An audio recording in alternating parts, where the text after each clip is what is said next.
Hey everyone, this is a reading of the Haitian Revolution from Robert W. Strayer's Ways of the World. And here we go. The Haitian Revolution from 1791 to 1804. Nowhere did the example of the French Revolution echo more loudly than in the French Caribbean colony of Saint-Domingue, later named Haiti. Widely regarded as the richest colony in the world, Saint-Domingue boasted 8,000 plantations, which in the late 18th century produced some 40% of the world's sugar and perhaps half of its coffee. A slave labor force of about 500,000 people made up the vast majority of the colony's population. Whites numbered about 40,000, sharply divided between the very well-to-do plantation owners, merchants, and lawyers, and those known as Petit Blanc, or poor whites. A third social group consisted of some 30,000 gens de couleur libre, free people of color, many of them of mixed-race background. Saint-Domingue was a colonial society very different from the New England colonies or even the southern colonies of British North America. Given its enormous inequalities and its rampant exploitation, this Caribbean colony was primed for explosion. In such a volatile setting, the ideas and example of the French Revolution lit several fuses and set in motion a spiral of violence that engulfed the colony for more than a decade. The principles of the revolution, however, meant different things to different people. To the Grand Blanc, the rich white landowners, it suggested greater autonomy for the colony and fewer economic restrictions on trade. But they resented the demands of the Petit Blanc, who sought equality of citizenship for all whites. Both white groups were adamantly opposed to the insistence of free people of color that the, quote, rights of man meant equal treatment for all people regardless of race.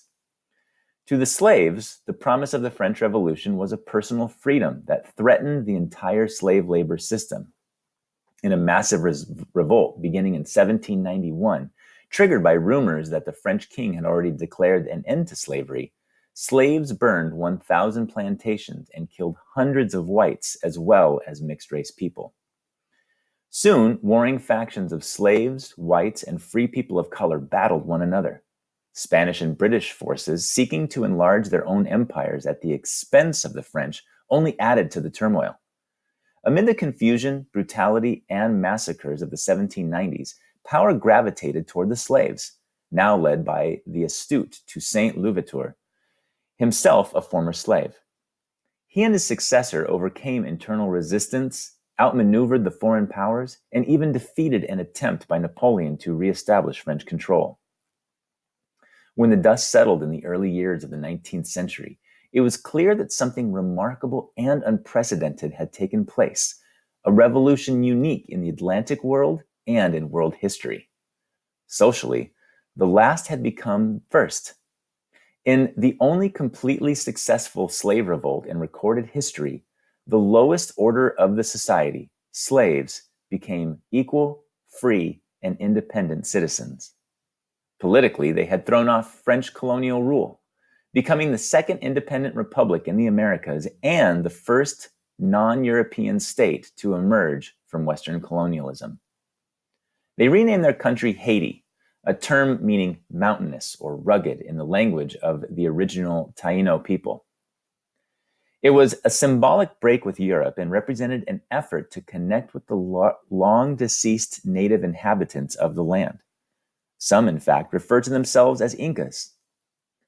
As the formal declaration of Haiti's independence on January 1st, 1804, Jean-Jacques Dessalines, the new country's head of state, declared, "I have given the French cannibals blood for blood. I have avenged America." In defining all Haitians as Black, Haiti directly confronted an emerging racism, even as they declared all citizens legally equal regardless of race, color, or class. Economically, the country's plantation system, oriented wholly toward the export of sugar and coffee, had been largely destroyed. As whites fled or were killed, both private and state lands were redistributed among former slaves and free Blacks. And Haiti became a nation of small-scale farmers, producing mostly for their own needs, with a much smaller export sector.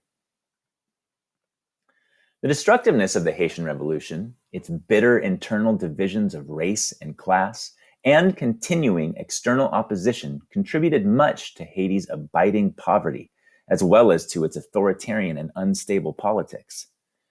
In the early 19th century, however, it was a source of enormous hope and great fear.